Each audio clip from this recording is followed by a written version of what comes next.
Hi guys. So ಈ video ಬಂದು mainly core jobs ಬಗ್ಗೆ. ಅದರಲ್ಲೂ ನಾನು ಒಬ್ಬ ಇ ಸ್ಟೂಡೆಂಟು, ನಂದು ಕೋರ್ ಜಾಬ್ ಆಗಿದೆ. ಸೊ ಈ ವಿಡಿಯೋ ಬಂದ್ಬಿಟ್ಟು ಕಂಪ್ಲೀಟ್ ಕೋರ್ ಬಗ್ಗೆನೇ ಇದೆ. ಸೊ ಕೋರ್ ಜಾಬ್ ಹೇಗಾಯಿತು ಅಂತ ಫಸ್ಟ್ ಆಫ್ ಆಲ್ ನಿಮಗೂ ಇರುತ್ತೆ, ಲೈಕ್ ನನ್ನ ಕೋರ್ ಜಾಬೇ ಬೇಕು, ನಾನು ಕೋಡಿಂಗ್ ಹೋಗೋಕ್ಕೆಲ್ಲ ರೆಡಿ ಇಲ್ಲ, ಲೈಕ್ ನಂಗೆ ಕೋರ್ ಜಾಬಲ್ಲೇ ಕೆಲಸ ಬೇಕು ಅಂತ. ಸೊ ಈಸಿಯೆಸ್ಟ್ ವೇ ಅಂದರೆ ಲೈಕ್ ಸಪೋಸ್ ನೀವು ಇವಾಗ ತಾನೇ ಇಂಜಿನಿಯರಿಂಗ್ ಎಂಟರ್ ಆಗ್ತಾ ಇದ್ದೀರಾ ಅಂದರೆ ಈಸಿಯೆಸ್ಟ್ ವೇ ಟೈರ್ 1 ಕಾಲೇಜ್ ಸೇರ್ಕೊಳ್ಳಿ. ದಯವಿಟ್ಟು ಟೈರ್ 1 ಕಾಲೇಜ್ ಸೇರ್ಕೊಳ್ಳಿ, ಯಾಕಂದರೆ ಆಪರ್ಚುನಿಟೀಸ್ ತುಂಬ ಜಾಸ್ತಿ ಇರುತ್ತೆ ಆ್ಯಂಡ್ ನಿಮ್ಮ ಕೋರ್ ಜಾಬ್ ಸಿಗೋ ಚಾನ್ಸಸ್ ಕೂಡ ತುಂಬ ಹೈ ಆಗಿರುತ್ತೆ. ಇಲ್ಲ ನಾನು ಟೈರ್ 2 ಕಾಲೇಜ್ ಟೈರ್ 3 ಕಾಲೇಜಲ್ಲಿ ಆಲ್ರೆಡಿ ನಾನು ಜಾಯ್ನ್ ಆಗಾಯಿತು, ನನಗೆ ಇವಾಗ ಬೇಕೇ ಬೇಕಂದರೆ ನೀವೇನು ಮಾಡ್ಬೋದು, ಲೈಕ್ ಫಸ್ಟೇ ಲೈಕ್ ಥರ್ಡ್ ಇಯರಿಂದನೇ ನೀವು ಪ್ರಿಪೇರ್ ಆಗೋಕ್ಕೆ ಸ್ಟಾರ್ಟ್ ಮಾಡ್ಕೊಂಬಿಡಿ. ಲೈಕ್ ಏನೇನು ಜಾಬ್ಗೆ ಅಪ್ಲೈ ಮಾಡ್ತಿರಲ್ಲ, ಸೊ ಅದಕ್ಕೆ ಏನೇನು ಸ್ಕಿಲ್ಸ್ ಬೇಕು ಅದೆಲ್ಲ ಇದು ಮಾಡಿಕೊಂಡು ಲೈಕ್ ಆಲ್ರೆಡಿ ಇದು ಮಾಡಬೇಕಾಗುತ್ತೆ. ಯಾಕಂದರೆ ಬೇರೆ ಆಪ್ಷನ್ ಇಲ್ಲ. ಲೈಕ್ ಟೈರ್ 1 ಕಾಲೇಜ್ ಅಂದರೆ ನಿಮ್ಗೆ ತುಂಬ ಒಳ್ಳೊಳ್ಳೆ ಕಂಪ್ನೀಸೇ ಬಂದ್ಬಿಡುತ್ತೆ. ಟೈರ್ 2 ಟೈರ್ 3 ಅಂದರೆ ನೀವು ಆಫ್ ಕ್ಯಾಂಪಸ್ ಅಪ್ಲೈ ಮಾಡಬೇಕಾಗುತ್ತೆ. ಜಾಬ್ ರಿಯಾಲಿಟಿ ಅಂತೂ ನಿಮ್ಗೆ ಆಲ್ರೆಡಿ ಗೊತ್ತು, ಸಿಕ್ಕಾಪಟ್ಟೆ ಕಷ್ಟ ಇದೆ. ಲೈಕ್ ಕೋರ್ ಜಾಬ್ ಸಿಗೋಕ್ಕೇ ತುಂಬ ಕಷ್ಟ ಇದೆ. ಸೊ ನಂದು ನಂದು ಕೋರ್ ಜಾಬ್ ಆಗಿರೋದು ಲೈಕ್ ಏನೇ ಹೇಳ್ಬೋದು, ಲೈಕ್ ಲಕ್ಕು ಒಂದು ಫ್ಯಾಕ್ಟರ್ ಆಗುತ್ತೆ. ಲೈಕ್ ನಾನು ಟೈರ್ 2 ಕಾಲೇಜಿಂದಾನೇ ಮಾಡಿರೋದು, ಸೊ ನಂದೇನೋ ಕೋರ್ ಜಾಬ್ ಆಯಿತು. ಆ್ಯಂಡ್ ನಿಮ್ಗೆ ಡಿಫ್ರೆನ್ಸ್ ಹೇಳ್ಬಿಡ್ತೀನಿ.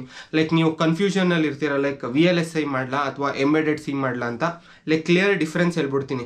VLSI ಬಂದ್ಬಿಟ್ಟು ಹಾರ್ಡ್ವೇರ್ ಆ್ಯಂಡ್ ಎಂಬೆಡೆಡ್ ಸಿ ಬಂದ್ಬಿಟ್ಟು ಸಾಫ್ಟ್ವೇರ್. VLSI ಅಲ್ಲಿ ಏನು ಮಾಡ್ತೀರಾ, ನೀವು ಚಿಪ್ನ ಡಿಸೈನ್ ಮಾಡ್ತೀರಾ, ಅದರ ಲಾಜಿಕ್ ಗೇಟ್ಸು ಅದೆಲ್ಲ ಇರುತ್ತೆ ನಿಮಗೆ, ಲೈಕ್ ಸಿಸ್ಟಮಲ್ಲೇ ಮಾಡ್ತೀರಾ. ಲೈಕ್ ಹಾರ್ಡ್ವೇರ್, ಇದು ಕಂಪ್ಲೀಟ್ ಹಾರ್ಡ್ವೇರ್. VLSIಗೆ ಹೋಗ್ತೀರಾ ಅಂದರೆ, ಎಂಬೆಡೆಡ್ ಸಿಗೆ ಹೋಗ್ತೀರಾ ಅಂದರೆ ಅದು ಈ ಹಾರ್ಡ್ವೇರ್ ಏನಿದೆಯಲ್ಲ ಇದಕ್ಕೆ ನೀವು ಕೋಡ್ ಮಾಡ್ತೀರಾ.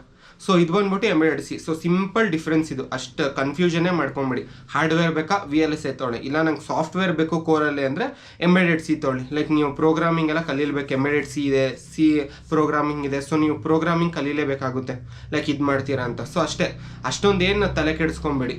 ಆ್ಯಂಡ್ ಇನ್ನೊಂದೇನೆಂದರೆ ನೀವು ಲೈಕ್ ಏನು ಹೇಳ್ತಾರೆ, ಲೈಕ್ ನೀವು ಎಷ್ಟೊಂದು ಕ್ವಶನ್ಸ್ ಇರುತ್ತೆ, ಲೈಕ್ ಇಂಟರ್ವ್ಯೂಗೆ ಏನೇನು ನಾನು ಪ್ರಿಪೇರ್ ಆಗಬೇಕು ಅಂತೆಲ್ಲ. ಸೊ ಮೇನ್ ಲೈಕ್ ಇಂಟರ್ವ್ಯೂಸ್ ನಿಮ್ಮ ಮೇನ್ ಲಾಜಿಕ್ ಗೇಟ್ಸ್ ಬಗ್ಗೆ ಕೇಳ್ತಾರೆ, ಆ್ಯಂಡ್ ಫ್ಲಿಪ್ ಫ್ಲಾಪ್ಸ್ ಬಗ್ಗೆ ಕೇಳ್ತಾರೆ, ನ್ಯಾಂಡು ಲೈಕ್ ಆಲ್ ಲಾಜಿಕ್ ಗೇಟ್ಸ್ ಬಗ್ಗೆನೇ ಕೇಳ್ತಾರೆ, ಮೋಟರ್ಸ್ ಬಗ್ಗೆ ಕೇಳ್ತಾರೆ, ಸೆನ್ಸರ್ಸ್ ಬಗ್ಗೆ ಕೇಳ್ತಾರೆ. ಲೈಕ್ ಯೂಟ್ಯೂಬಲ್ಲಿ ನೀವೇ ನೋಡುತ್ತೆ ಎಷ್ಟು ಜನ ರೆಕಾರ್ಡ್ ಮಾಡಿ ಹಾಕಿರ್ತಾರೆ, ಲೈಕ್ ಇದನ್ನು ಕಲೀರಿ ಅದನ್ನು ಕಲೀರಿ, ನಿಮ್ಗೆ ಹೇಳೋದೇ ಬೇಡ ಸಾಲದು ಅಂತ. ಇವಾಗ AI ಬೇರೆ ಇದೆ. ಸೊ ನೀವು ಟೈರ್ 2 ಟೈರ್ 3 ಕಾಲೇಜಿಂದ ಇದ್ದೀರಂದರೆ ಇದೊಂದೇ, ಇಲ್ಲ ಅಂದರೆ ನೀವು MTech ಮಾಡಬೇಕಾಗುತ್ತೆ. ಸೊ ಇದೊಂದೇ. ಅಥವಾ ನನ್ನ ಬೆಸ್ಟ್ ಒಪಿನಿಯನ್, ಲೈಕ್ ಈ ವಿಡಿಯೋನ ಯಾರಾದರೂ ಸ್ಟಾರ್ಟಿಂಗಲ್ಲೇ ಲೈಕ್ ಇಂಜಿನಿಯರಿಂಗ್ ಜಾಯಿನ್ ಆಯ್ತಾ ಇದ್ದಾರೆ, ನಂಗೆ ಕೋರ್ ಜಾಬೇ ಬೇಕು ಅಂತಿದ್ದಾರೆ, ಲೈಕ್ ಎಲೆಕ್ಟ್ರಾನಿಕ್ಸಲ್ಲೇ ಬೇಕಂತಿದ್ರೆ ಟೈರ್ 1 ಕಾಲೇಜ್ ಸೇರ್ಕೊಳ್ಳಿ. ಯಾವಾಗಾದರೂ ಅದು ಸ್ವಲ್ಪ ಈಸಿ ಆಗುತ್ತೆ ನಿಮಗೆ, ಯಾಕಂದರೆ ಜಾಬ್ ಮಾರ್ಕೆಟ್ ಅಷ್ಟು ಕಷ್ಟ ಇದೆ. ಸೊ ಅಷ್ಟೇ ಈ ವಿಡಿಯೋ, ಇನ್ನೇನೂ ಇಲ್ಲ. ಸೊ ಆಲ್ ದ ಬೆಸ್ಟ್ ನಿಮಗೆ, ನಿಮ್ಮ ಕೋರ್ ಜಾಬೇ ಸಿಗಲಿ. ಸೊ ಅಷ್ಟೇ ವಿಡಿಯೋ. ಈ ವಿಡಿಯೋ ಇಷ್ಟ ಆಗಿದ್ದರೆ ನಿಮ್ಮ ಫ್ರೆಂಡ್ಸ್ಗೂ ಶೇರ್ ಮಾಡಿ, ಅವ್ರಿಗೂ ಲೈಕ್ ಇದು ತುಂಬ ಹೆಲ್ಪ್ಫುಲ್ ಆಗುತ್ತೆ. ಸೊ ಥ್ಯಾಂಕ್ ಯು, ಬಾಯ್ ಬಾಯ್. ಮತ್ತೆ ಭೇಟಿಯಾಗೋಣ. ನಮಸ್ಕಾರ.